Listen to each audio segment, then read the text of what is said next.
Agora temos a mesa redonda, defendendo a presença da computação na educação de jovens e adultos, com a apresentação das professoras Jussara Benvenuti, Clevi Rapekevich e Ruth Vera Maria Fávero. Boa tarde.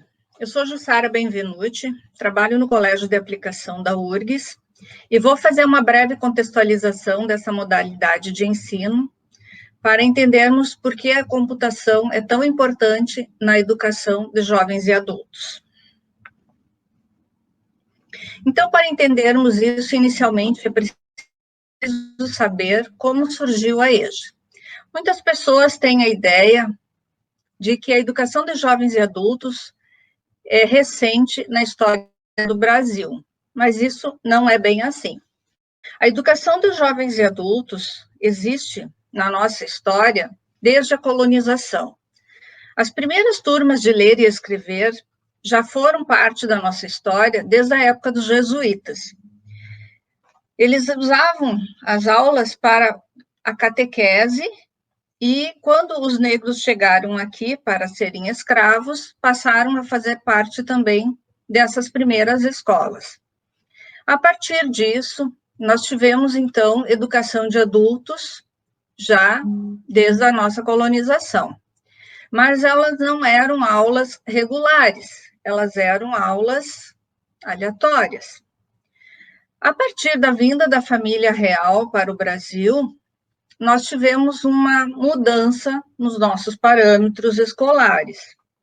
E com a Constituição de 1824, a nossa primeira Constituição brasileira, nós tivemos, então, a introdução da instrução primária na nossa legislação. Mas ela continuou sendo relegada no segundo plano.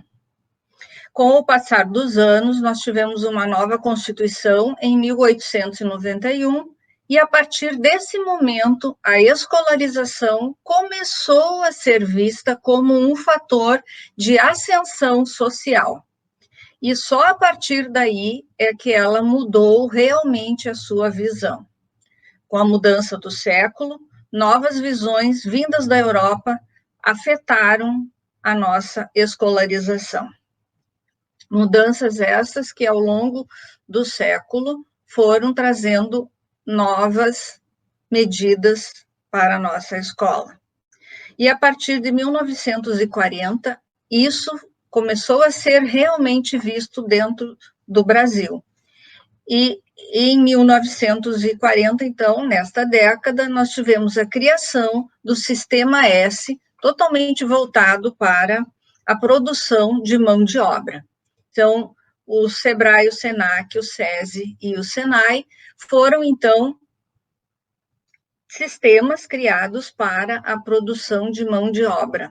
Então, eram escolas que preparavam, então, as pessoas para o trabalho. E nessa década também iniciaram algumas campanhas de alfabetização em todo o território nacional. Então, foram as primeiras campanhas de alfabetização.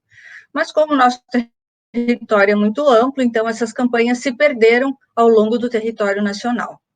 A educação de adultos nessa época era conhecida como EDA, e era então um caso de suplência, né? Então era conhecida como cursos supletivos.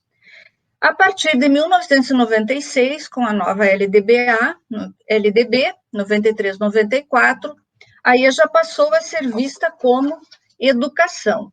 E então, a partir disso, é que uma nova visão começou a ser, então, implantada na educação brasileira. E é importante que a gente tenha uma noção do que são, então, as turmas de EJA. Que público é esse?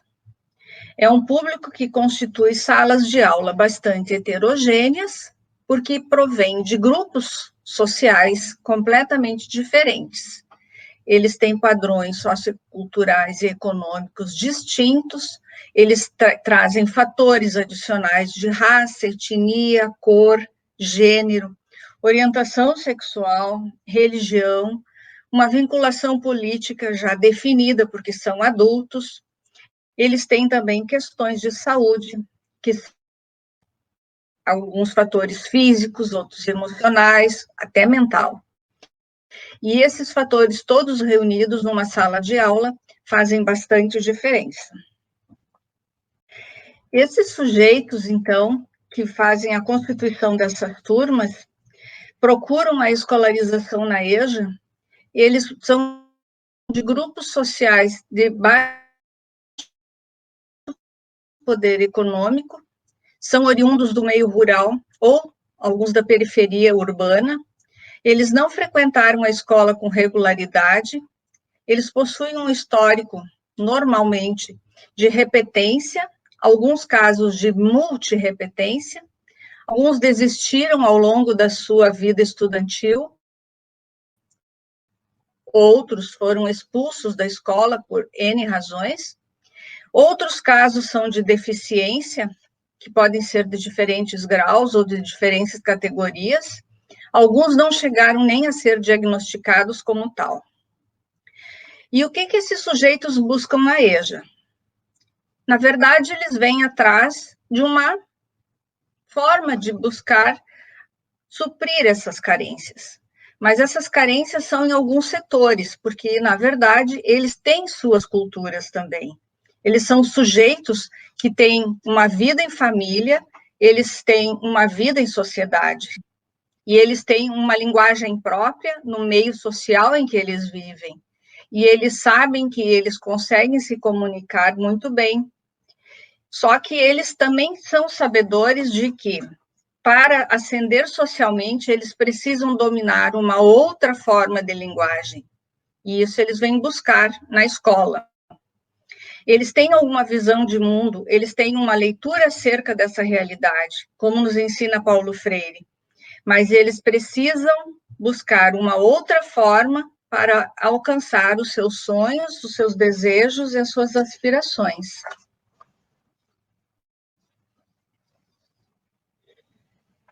Como todos os outros setores da educação, a EJA tem um parecer, que é o parecer número 11 do ano de 2000, para trazer os seus documentos legais. Esse parecer, ele nos deixa claro que nós temos uma dívida histórico-social com todos os brasileiros. E eu digo nós, não só os professores, nós é a sociedade brasileira. Porque desde a época da colonização até os dias de hoje, pouco foi feito para resgatar tudo o que nós deveríamos ter resgatado. A população aumenta e nada quase é feito para que a população saia do nível de analfabetismo que existe. Esse parecer, ele deixa claro que nós devemos resgatar essa sociedade. E, para isso, o Jamil Coury, nesse documento, que é o Jamil Coury é o relator, ele nos mostra que a EJA tem 3 funções que são reparadora, equalizadora e qualificadora. A EJA, cumprindo essas 3 funções, nós daríamos conta de cumprir, então, essa função da EJA. E o que seriam, então, essas 3 funções? A função reparadora é aquela que está ligada diretamente ao direito que já foi amplamente discutido, que está na Constituição e que não deve ser negado aos seres humanos, porque é direito já assegurado, mas que não está sendo dado às pessoas. As pessoas continuam analfabetas e não deveria. Então, nós temos que dar esse direito às pessoas de entrarem para a escola, cursarem e terminarem os seus cursos, porque não basta entrar, elas têm que terminar os cursos também. Temos que dar as condições para que elas entrem, cursem e terminem a escolarização. E é importante também, como o Coury nos alerta, que é importante cuidar para que não seja na EJA não seja visto como um suprimento, como um suplemento, como um curso supletivo, mas como educação. E para que isso seja feito, a gente tem que ter um modelo educacional que dê conta desse sujeito especial que está chegando na EJA. A gente não pode fazer uma educação como se faz no curso regular.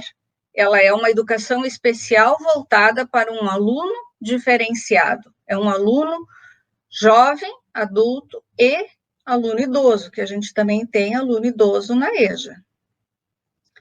A função equalizadora relaciona-se à igualdade de oportunidades. Então, é aquela que possibilita as novas inserções no mundo do trabalho, na vida social.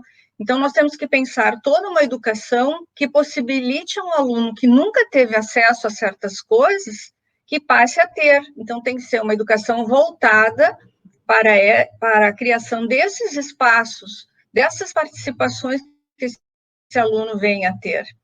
Então, a EJA passa a representar a chance de efetivar esse caminho para que essas pessoas tenham a oportunidade desse desenvolvimento. E a função qualificadora, ela se refere, então, à educação permanente, que é aquela educação ao longo de toda a vida. Realmente, esse é o sentido próprio da educação, é o sentido inerente, é aquilo que todo ser humano tem direito. E qual é o papel, então, da escola diante desta situação?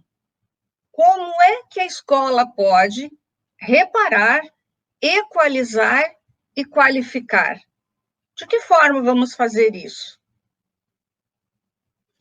A resposta para as 3 perguntas é uma só. Ela é simples. Não vai ser fácil de fazer, mas a resposta é simples. É através do currículo. O currículo deve ser pensado, ele deve ser voltado ao aluno, porque é isso que vai fazer toda a diferença. O currículo precisa ter características que atendam à diversidade destes alunos que estão na EJA. Nós temos que pensar na heterogeneidade dessas turmas. São esses alunos que compõem essas salas de aulas diversas, compostas por pessoas tão diferentes entre si. Nós temos que pensar num currículo que atenda a esses alunos. E os professores, então, para construir esse currículo, precisam conhecer esses alunos. Se não conhecermos esses alunos, não vamos construir um currículo que atenda esses alunos. Mas aí a escola também precisa se envolver, a escola precisa ter uma estrutura, a escola precisa estar preparada para isso. A escola precisa dar suporte aos professores. E como é que a gente vai fazer isso? Então, esse currículo, para atender essas demandas, precisa, então, ter um apoio nas TICs. E essas TICs é que vão nos ajudar a fazer pesquisa, a criar, a mandar e responder e-mail, anexar documentos, utilizar diferentes plataformas, aplicativos. Nós vamos, então, procurar empregos com os alunos, enviar currículos, propostas de trabalhos. Essas são apenas algumas ideias, há muitas outras coisas. Isso aí é viver o mundo, é preparar o aluno para a sociedade que está lá fora, que exige dele algumas coisas. E isso é possível fazer dentro da escola, isso é conectar a escola com a realidade do aluno. E as diretrizes para o ensino de computação na educação básica apontam como essencial e fundamental que seja ensinada a todos os alunos. Então, a gente está no caminho certo, só tem que fazer o certo. Só que os alunos da modalidade da EJA também precisam ser contemplados, eles não estão sendo contemplados no momento, nesse documento, a gente precisa lutar para isso. É essa a nossa briga atual. E diante deste quadro, nós então propomos alguns caminhos, alguns desafios. Qual é o real compromisso das escolas com a diminuição das desigualdades sociais? E como podemos atuar para minimizar isso? Que ações de apoio, de assistência e orientação educacional ou orientação escolar podem contribuir para a permanência, aprendizagem e conclusão com sucesso desse público. Vejam que não importa só voltar para a escola, mas é voltar, aprender e concluir, porque o mercado de trabalho hoje quer também a certificação desse público. Qual o papel, o lugar dessa cultura digital, dessa computação nas instituições de ensino? E como organizar e garantir os espaços e os tempos e o pessoal das instituições e dentro das instituições para acolher e alcançar os alunos da EJA? Então, temos que pensar no aluno, temos que pensar na disciplina, temos que pensar na instituição. Muito obrigada, fico à disposição. Bom, pessoal, eu sou a professora Clevi Rabkiewicz, eu sou professora de Informática e Computação no Colégio de Aplicação da URGS, mais especificamente da EJA, no ensino fundamental. E é para esse segmento de ensino que eu vou, então, dirigir a minha fala, ok? Então, de onde partimos? Como a Jussara mencionou, existe um documento, e esse documento foi elaborado pela Sociedade Brasileira de Computação, e ele está disponível para download, em que são traçadas algumas linhas sobre o ensino da computação na educação básica. Então, o primeiro questionamento que a gente faz sobre esse documento é a questão do ensino. Ensino nos remete a uma questão um pouco diferente de educação. A professora Jussara enfatizou bastante a questão da EJA, educação. Então, a gente espera que seja um protagonismo do aluno, centrado no aluno, enquanto que ensino nos remete mais a uma questão de transmissão de conhecimento. Então, o paradigma que a gente está defendendo aqui é mais voltado para a educação, tá? Neste documento, a SBC apresenta uma figura que está aí aparecendo, que tem 3 eixos. No sentido horário, começando em cima pela cor verde, o pensamento computacional, depois em azul o mundo digital, depois em ocre a cultura digital, ou seja, a computação, ela tem esses 3 eixos. No pensamento computacional, então, voltado para que os alunos possam pensar na resolução de problemas. Veja bem, problema todo mundo resolve o tempo todo, mas não necessariamente a gente resolve problemas de forma estruturada, passo a passo, no sentido de pensar em chegar até a construção de algoritmos. O mundo digital, nas suas 3, vamos dizer assim, etapas, codificação, processamento e distribuição da informação, diz respeito a, por exemplo, ao uso da internet, mas não só o uso. O que tem de disponível hoje para codificar a informação, para processar e distribuir, mas que os alunos não façam somente uso dessa estrutura. Que eles possam, por exemplo, ser autores, que eles possam codificar, não necessariamente codificar um programa, mas eles podem codificar uma página, eles podem produzir coisas, não só consumir coisas.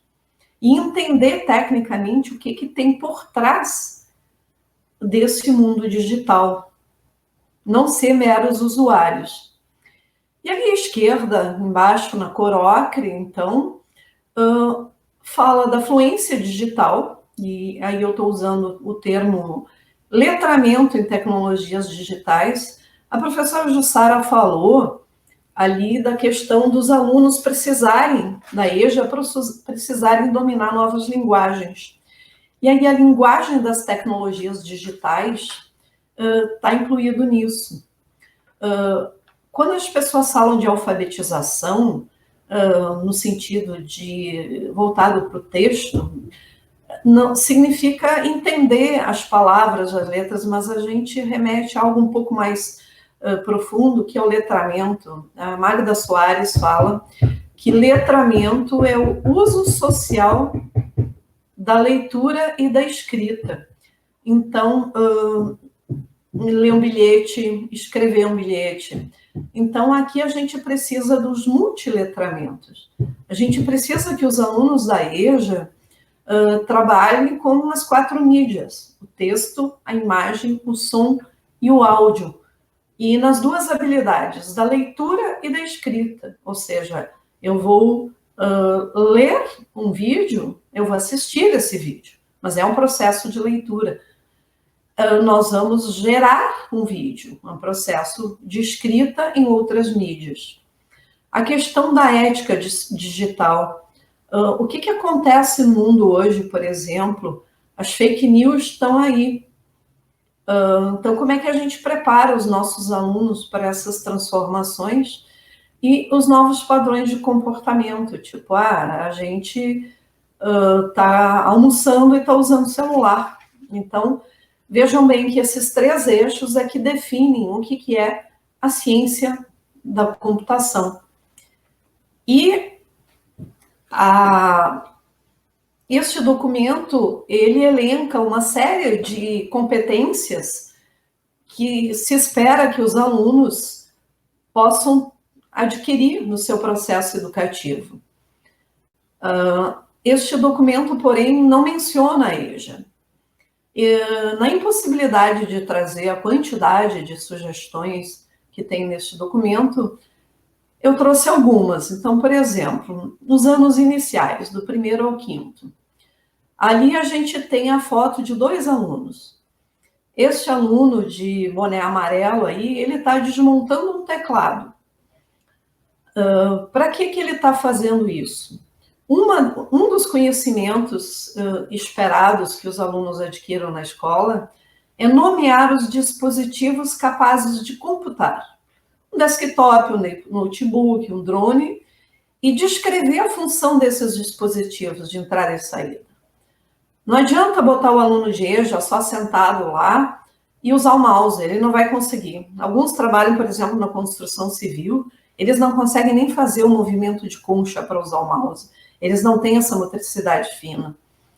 Então, uma forma deles compreenderem o que são esses elementos antes de usar é desmontar. Então, a gente trabalha com lixo eletrônico, eles desmontam, a gente explica o funcionamento e eles fazem alguma coisa útil com isso que eles desmontaram. Então, ali embaixo à esquerda, vocês podem ver, tem um outro aluno, que ele é bem novinho, ele tem 69 anos. A parte de baixo do teclado foi usada para fazer um alfabeto na sala de aula. Eles mesmos construíram. Então, com essa atividade, a gente atendeu essa proposta aí, de nos anos iniciais, eles poderem nomear e identificar as funções de cada um dos periféricos do computador. A parte de algoritmos. Tudo que está entre aspas foi tirado desse documento, ok? Então, ali, ó, devem dominar as principais operações para a construção de algoritmos e ter noções de técnicas de decomposição de problemas. O que está sendo feito ali? O aluno está cozinhando. Nós temos uma cozinha lá no colégio e embaixo à direita aparece um livro. Cozinhar, um modo de amar o outro. Então, o que é uma receita? Uma receita, ela tem 2 partes. Ela tem ali os ingredientes que você vai usar e você tem uma parte de processamento. O que eu vou fazer com esses ingredientes?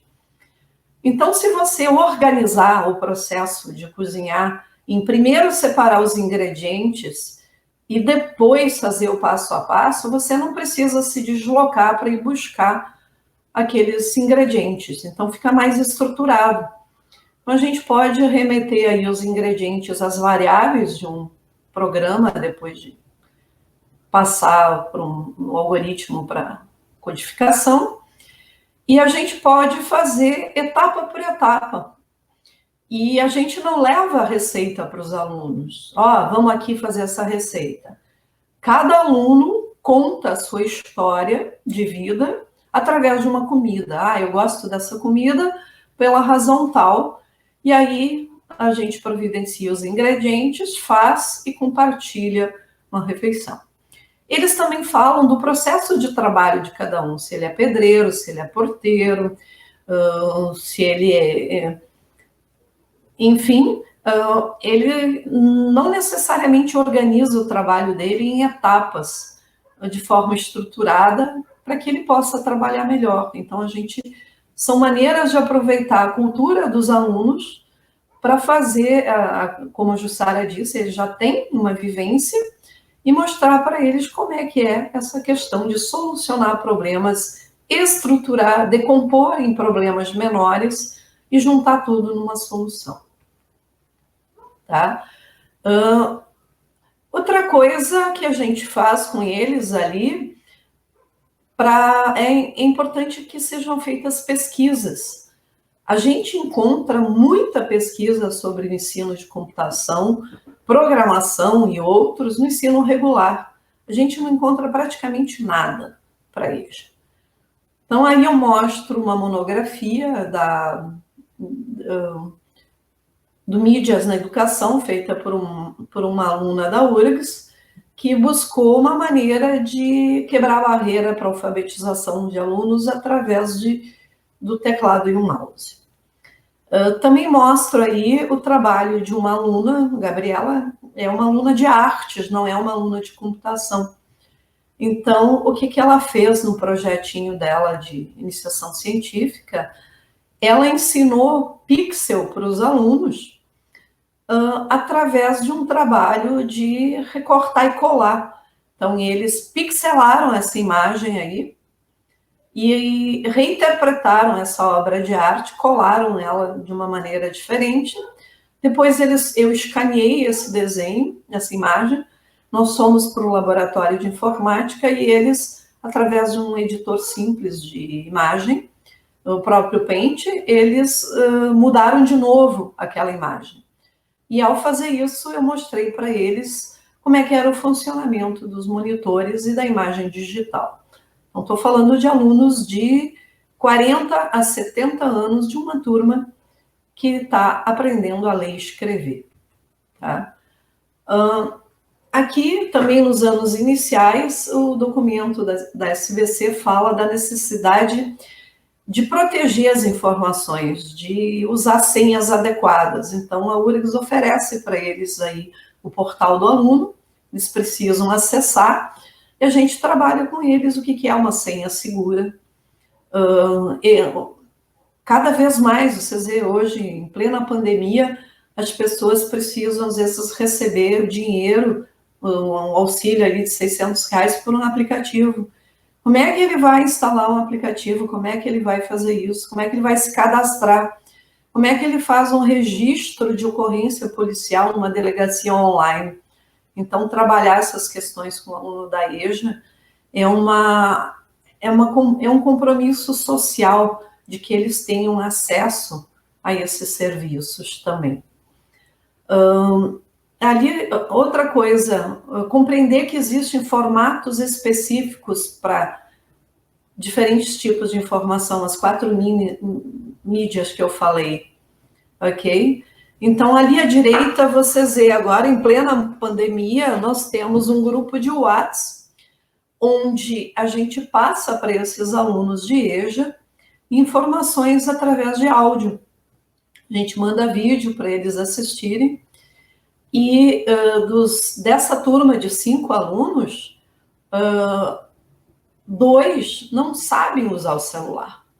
Então, um deles, quem está no celular, é a esposa dele, a esposa daquele senhor que aparecia lá pregando o mural na sala de aula, e de uma outra aluna que está no WhatsApp é a filha. Então, a gente manda as coisas, a filha, a esposa interagem com a gente, como professores, usando outras mídias que não a mídia escrita. Tá? Então, eu volto aí para aqueles 3 eixos do documento da SBC, que tinha lá, então, o pensamento computacional e o mundo digital. Só que esse documento da SBC, ele não fala como que a gente trabalha a cultura digital. Tá? Ele menciona, mas não diz como que deve ser trabalhado. Só fala um pouco da transversalidade disso com os outros componentes curriculares, mas não fala nem no regular nem na EJA. E aí eu dou um exemplo de uma atividade que a gente fez essa semana com os alunos, que é eles identificarem se algumas imagens são verdadeiras ou falsas, para depois a gente poder discutir com eles fake news a partir de imagens e não de texto. Ok? Agora eu passo para os anos finais, o equivalente do 6º ao 9º ano.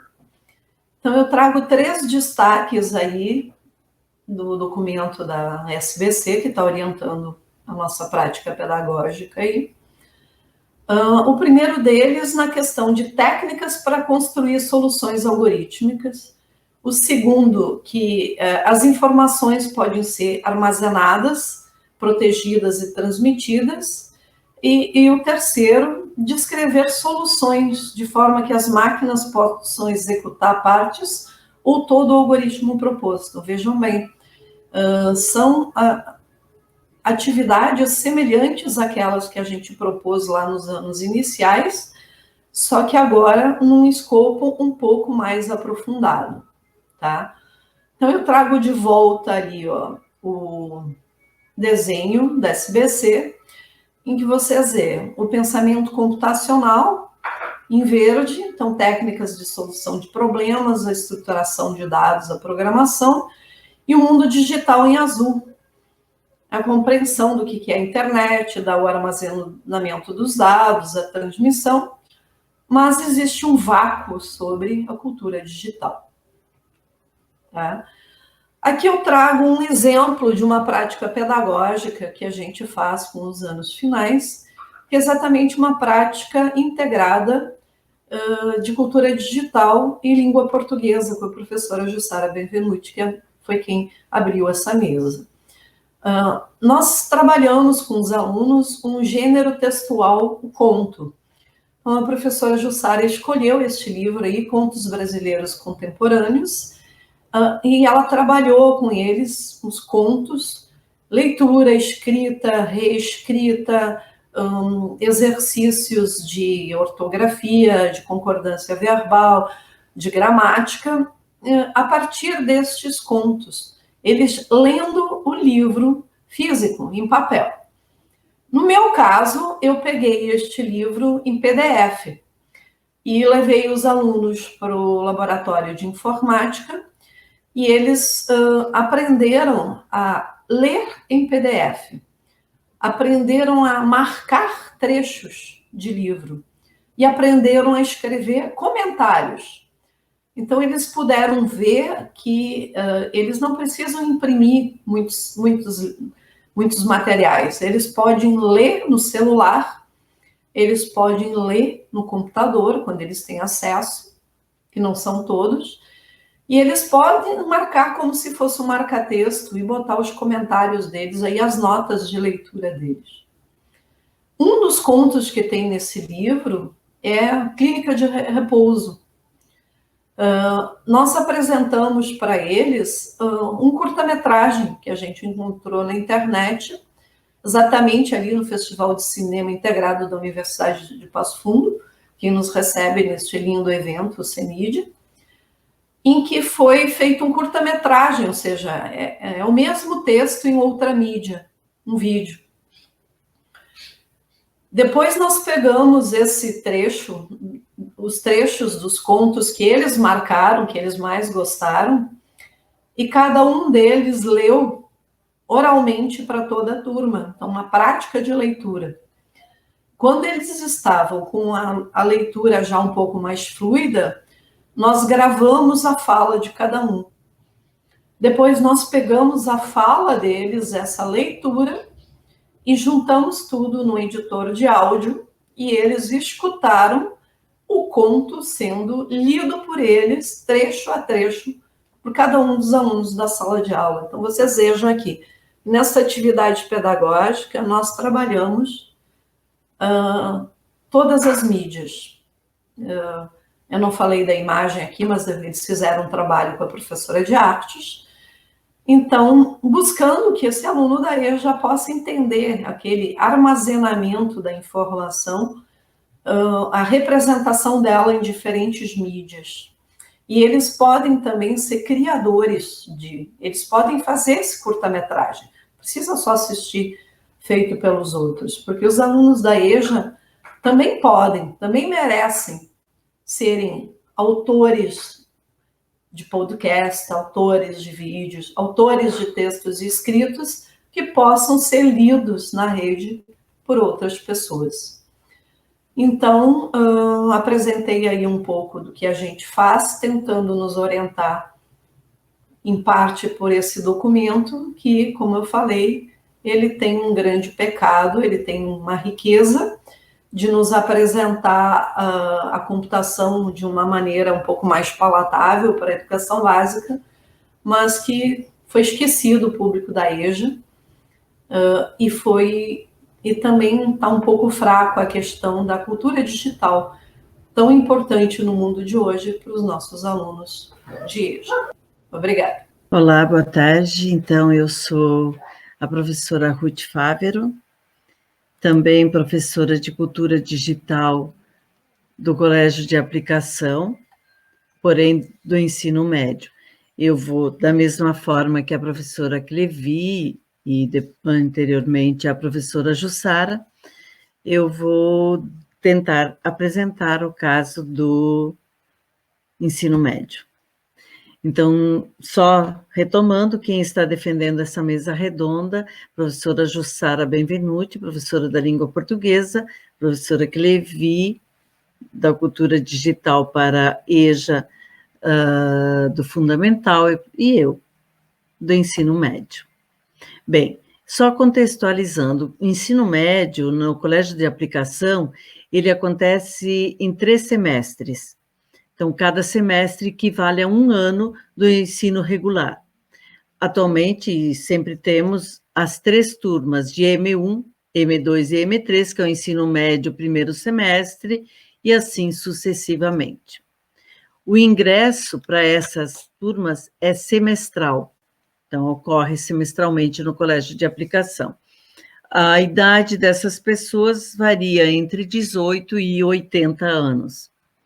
Bem, no início do semestre, a gente sempre faz uma pesquisa, tenta buscar saber melhor quem são os alunos que estão conosco. Então, eu faço uns questionários, aplico um questionário com ele. 91% pesquisam no Facebook assuntos referentes às aulas, às vezes assuntos em páginas e etc., ou pesquisando, ou acompanhando, seguindo revistas, enfim, pessoas, perfis particulares, ou até nos próprios grupos que são criados para subsidiar os componentes. 38% acessam os grupos do Facebook diariamente. Então, é um local perfeito para se postar notícias para eles. E muito interessante que os 2 últimos semestres, 2019-1, 2019-2, 2021, 100% dos alunos possuíam smartphone. Essa foi, então, a pesquisa que foi feita com eles. Bem, retomando os 3 eixos apresentados pela professora Clevi no documento que aparece no documento da SBC.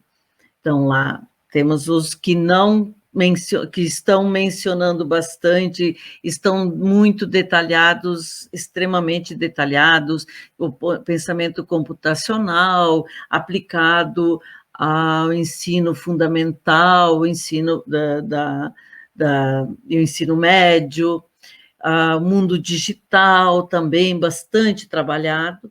Nenhum momento fala da EJA, isso é para salientar realmente bastante, tá? E quando chega na cultura digital, eles não mencionam a EJA, eles não mencionam os detalhes que mencionam para os outros dois eixos da cultura digital, e será esse da cultura digital que eu vou mencionar nesse momento. Então, eu busquei, além do documento da Sociedade Brasileira da Computação, eu busquei da BNCC, que é a Base Nacional Comum Curricular. Para ambos, eles mencionam a cultura digital como sendo transversal. É como se eles diluíssem a cultura digital dentro de todas as outras áreas. Ela não aparece, portanto, como um componente forte para qualquer nível, seja o regular, EJA, etc. Ambos, SBC, como já mencionado, e a BNCC, não mencionam a EJA, não existe a EJA para eles. A BNCC salienta a alfabetização e o letramento digital, extremamente importante nos dias atuais, e com isso oportuniza sempre a inclusão digital. Da mesma forma, a SBC, um letramento em tecnologias digitais, onde se pode, daí salienta bastante um novo padrão de comportamento que deve existir, que reflete esse comportamento no mundo digital, reflete no mundo aqui fora, além, antes desta tela, né, e que deve ser tratado, deve ser questionado bastante isso, inclusive questionamentos morais e éticos para essa sociedade. Só que ambas deixam claro que parece que cultura digital é menos importante. Dos três eixos, é só algo transversal. É interessante pensar isso, porque nós temos a cultura digital como um componente forte que deve ser tratado cada vez mais. Afinal, hoje, o que nós somos sem o digital? Está no cotidiano das pessoas, seja dos juvenis, que é muito interessante salientar que a BNCC só fala dos jovens, da juventude, que devem ser mencionados, que devem ser trabalhados com eles, porque futuramente eles buscarão um emprego. E o que nós vamos falar do pessoal da EJA? Há um esquecimento da EJA em todas, inclusive na Base Nacional Comum Curricular, quanto na SBC. Nós, Colégio de Aplicação da URGS, não somos um instituto técnico, portanto, não podemos oferecer, não há estrutura, não temos uma estrutura que permita oferecer um curso técnico específico, tecnológico, seja qual for. Mas verificamos que os institutos federais do Rio Grande do Sul, não se fez uma pesquisa a nível de Brasil, mas mereceria, que o Instituto Federal do Rio Grande do Sul oferece um curso técnico em manutenção e suporte em informática, veja detalhe em extinção, e o Instituto Federal Farroupilha oferece um técnico em manutenção e suporte em informática, que acredito esteja em andamento e não em extinção, como os outros. E Zefini não existe. Não há uma preocupação quanto a um curso, nenhum curso nesta área, digamos, que pudesse tratar mais voltado para a cultura digital e não tecnológico, realmente, como o cara que vira um programador. Nós continuamos, então, no Colégio de Aplicação, o que se faz em termos de cultura digital? Bem, retomando, o que é dito da cultura digital no documento da SBC, a fluência digital, a ética digital, computação e sociedade, salientadas pela CLEVI. Então, dentro disso, o que nós, do Colégio de Aplicação, trabalhamos? Algumas coisas assim, passando bem por alto mesmo. E-mail, todo aluno deve ter um e-mail, deve saber enviar e receber um e-mail, enviar anexos no e-mail. O uso das redes sociais, pelo menos no componente cultura digital, é extremamente salientado, exigido realmente, faz parte, sempre subsidiando o componente cultura digital. Grupos criados no Facebook para cada turma. Cada turma tem o seu grupo e cada semestre um novo grupo, para não haver aquelas disputas e etc. E principalmente para que eles se sintam à vontade na sua aula, como se eles estivessem na sala de aula, lá do colégio de aplicação. Eles têm uma aula digital, uma aula virtual. E sabendo que outras pessoas não os veem, eles se sentem à vontade de mencionar, comentar, postar e etc. Grupos de WhatsApp para subsidiar principalmente questões como fazer tal coisa que eu preciso agora, nessa questão da pandemia, o grupo de WhatsApp está sendo, inclusive, um incentivador. Por que não estás fazendo? Não enviaste? Qual é a tua dúvida? Não fique triste, não te preocupe, espaireça, faça isso. E sempre buscando motivar os alunos, incentivá-los a voltar, a fazer, a participar das atividades. Por WhatsApp e no Facebook, se coloca também, eu tenho feito muitos vídeos de como fazer, como enviar um e-mail, como anexar um arquivo, como instalar um microfone no WhatsApp, instalar um QR Code, um leitor de QR Code, enfim, vários videozinhos pequenos para que eles possam fazer sozinhos, ter um pouco de autonomia para isso. Uso também o Instagram para postarem fotos, comentários, onde sempre se trabalha não somente a questão da interação, que ela é deveras importante, mas também o português, como é que está sendo escrito, mostrar a importância das hashtags e assim por diante. O Google Drive e todos os recursos que é permitido chegar a apresentar para os alunos. O Google Drive, eles têm que, todo mundo tem a sua pasta, eles devem colocar as coisas numa pasta compartilhada com eles têm que entender a diferença de uma pasta compartilhada para uma pasta própria, eles recebem, eles podem trabalhar, digamos, com o Google Documentos, planilhas, fotos. Outro detalhe, o uso do celular é obrigatório. Nem todos estão conseguindo levar o celular.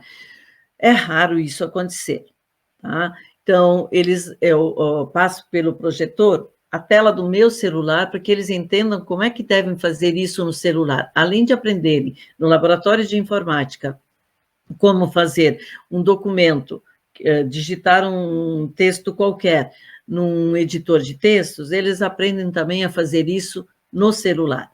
Então, todos esses e outros recursos mais, eu vou exemplificar alguns agora com algumas interdisciplinaridades que se tem feito no Colégio de Aplicação, Cultura Digital e outros. Por exemplo, português.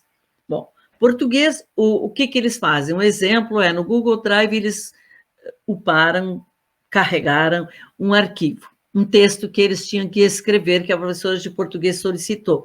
Aí depois é feita a correção desse texto lá no Google Drive, deixado comentário, salientado alguma coisa, para eles entenderem que eles têm um texto compartilhado, onde ele pode ser colaborativo, cooperativo, onde eles podem entender como é que é a inserção de um comentário, afinal, isso poderá servir para eles no ambiente de trabalho. E muitos alunos reportam isso. Professora, eu precisei isso, e o diretor veio lá e escreveu para mim, pôs um comentário, e sabia fazer. Então, a gente percebe, tem um retorno positivo. Currículos, aprendem, a professora Jussara salientou isso, e a Clevi também, que eles aprendem a fazer currículo vitae. Fazem esses currículos, eles vão no LinkedIn procurar algum, ou se oferecer, criar um perfil, quando possível, eles criam esse perfil, eles pesquisam em outros sites de emprego, eles mandam o currículo, e o interessante é que, pós-aula, eles vão lá no laboratório. O que tu vais fazer hoje? Eu quero procurar um emprego, vou mandar aquele currículo que eu fiz. Então, aquilo serve para o dia a dia. Então, a partir do momento que a gente tem o conteúdos, apresenta para eles conteúdos que eles podem usar fora da sala de aula, a gente sabe que está atingindo o objetivo. Google Docs, eles trabalham bastante os textos, em cima disso também para criarem e-books, seja com o Google Docs ou outra forma, mas principalmente o próprio Google Docs, que permite a criação de e-book. Tivemos também uma oficina chamada Gêneros Textuais Digitais, que foi muito interessante, se trabalhou bastante sobre os fake news, se trabalhou bastante sobre memes, HQs, onde eles tinham que procurar as fake news que existiam, identificar se eram realmente fakes ou não, identificar como, e daí nós trabalhamos e fizemos alguns cartazes com isso, criaram memes e historietas maravilhosas. Na oficina, eles criaram cartazes em cima do que aprenderam. Também tivemos um momento que eles puderam oferecer, apresentar aos professores, outros, né, professores e outros alunos, o que eles tinham criado, o meme, os HQs, o que eles tinham criado. Não importava qual fosse o componente que eles teriam utilizado naquele momento em sala de aula, que eles tinham mais interesse. Multidisciplinaridade, inglês, espanhol. A gente tem feito algumas gravações dos textos que eles cantam, sim, porque eles cantam, que eles leem, para posterior análise, onde eles podem se ouvir, sentir, perceber como eles estão cantando, como eles estão interpretando aquela música ou aquele texto. Aprenderem a pesquisar na internet, em sites da língua inglesa ou espanhola, não do Google somente no português, mas identificar como eu devo pesquisar somente em inglês. Aplicativos que permitam estudos online e offline em outros momentos. Um exemplo foi o Duolingo, onde eles aprenderam, com a demonstração do meu próprio celular, como instalar o Duolingo e como trabalhar com ele, como desenvolver e estudar em qualquer outro momento. Aliás, foi bastante interessante para eles trabalharem com isso.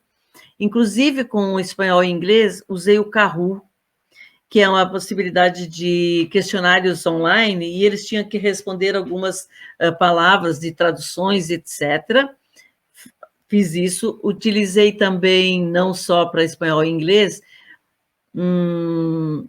hot potatoes, palavras cruzadas, e eles fizeram respondendo e depois construíram as próprias palavras cruzadas. Com geografia, bem, Google Maps foi uma paixão para eles, identificar, por exemplo, onde é que vieram os primeiros espanhóis no Rio Grande do Sul. Olha, o local que eles estavam era bem aqui. Poxa, interessante, é próximo da onde mora meu tio, assim. E mais ainda, quando eles puderam verificar que o Google Maps, que eles localizavam a própria casa deles. Olha, Sora, minha casa não tem mais esse muro, agora tem uma cerca, aqui nós fizemos uma janela, blá, blá. Então eles identificavam o seu espaço.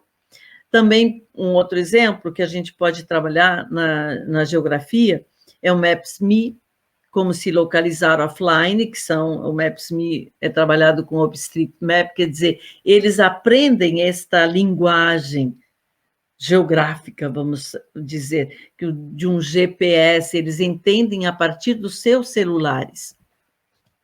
Com o teatro fizemos coisas fantásticas, eles faziam apresentações, eles tinham exercícios, temas, e se solicitou para que cada um soltasse o seu palhaço. Muito interessante salientar que isso teve a motivação para que alunos não desistissem de estudar, não parassem de estudar, que estavam muito depressivos, com uma baixíssima autoestima, e com o fato de soltar o seu palhaço, eles se descobriram lindos. Eu sou perfeito, eu sou linda, eu posso continuar, e continuaram e concluíram o ensino médio.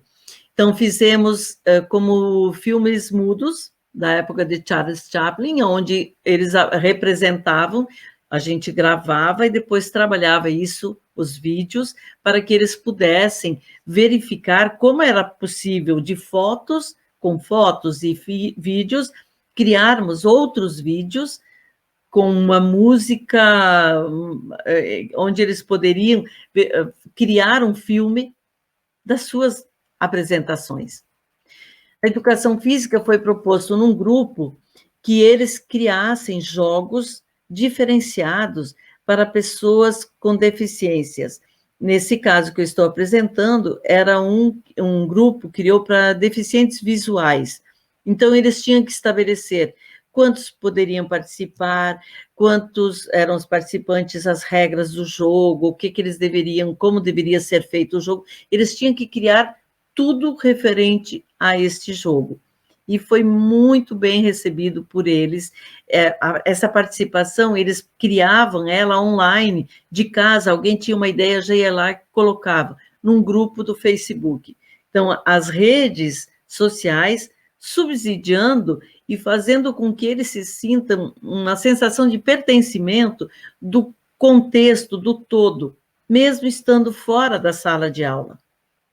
Com música se fez várias coisas, radionovelas, utilizando Audacity, fizemos onde eles tinham que aprender sobre efeitos sonoros, sobre paisagem sonora, eles manipulavam, juntavam vídeos próprios com outros vídeos, com outros áudios, como radionovela.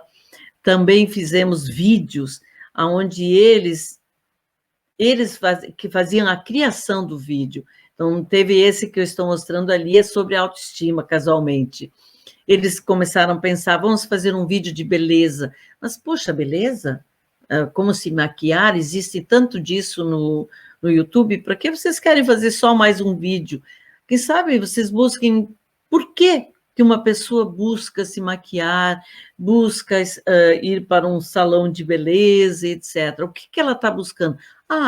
Aumentar a autoestima. Então, quem sabe vamos trabalhar isso. E eles trabalharam muito bem, buscando exatamente isso, aumentar a sua autoestima, deixar esses padrões de beleza, ignorar esses padrões de beleza. Isso é só um exemplo, outros representavam, porque eles tinham que fazer o próprio roteiro, estabelecer o que era a sua paisagem sonora nesse vídeo, qual era a música de entrada, de saída, e etc., e eles tinham que escrever os diálogos, estabelecer quem do grupo ia representar a mãe, o filho, o pai, etc.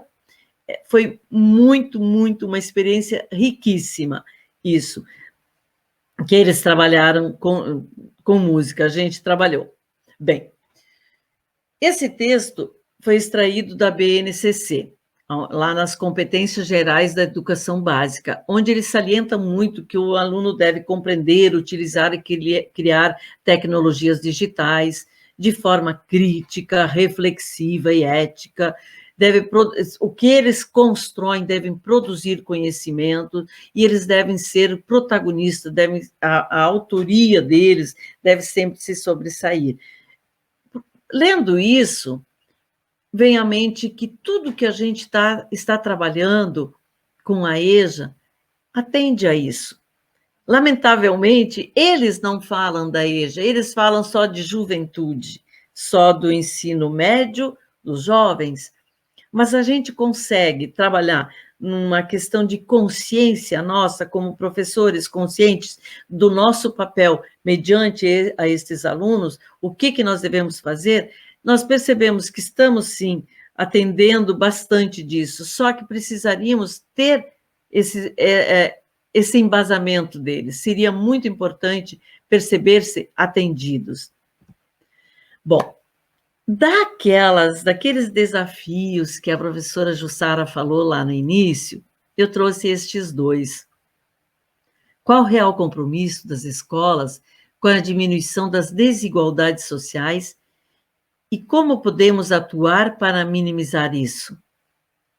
Qual o papel da cultura digital, o papel da computação nas instituições de ensino? Com a inclusão digital, creio que em todos os níveis, como mostra a imagem, creio que a gente consiga dar os primeiros passos em busca de atender esses desafios. Se a gente conseguir, com a inclusão digital, mostrar para esses alunos que vêm após muitos anos de abandono de escolar, seja porque a escola os expulsou de alguma forma, dificilmente um aluno desiste, dificilmente. Ele é desistido. A escola desiste dele e ele se obriga a sair por N razões que acabam sendo mais fortes, e ele retorna. Quando ele retorna porque ele tem um sonho, ele vem buscar este sonho. Esse sonho é algo que pode ser logo depois, concluir o ensino médio, porque isso lhe dará um acréscimo no seu salário, como pode ser uma faculdade, como essa senhorinha de 80 anos que concluiu o ensino médio e disse: eu só queria o ensino médio, hoje eu quero fazer uma faculdade, eu vou fazer pedagogia. Então, nós temos alunos que sonham, eles vêm no colégio de aplicação, eles buscam a EJA para realizar sonhos, para se sentir vivos, pertencendo à mesma geração com a qual eles convivem e não entendem quando um aluno pega um celular e começa a conversar com isso, a trocar ideias. Acho que se a gente continuar levando, sim, tornando a inclusão digital transversal a todos os componentes, mas torná-la um componente forte para a EJA, nós conseguimos já dar os primeiros passos em busca destes desafios. Estou aqui, finalizo, muito obrigada e fico à disposição.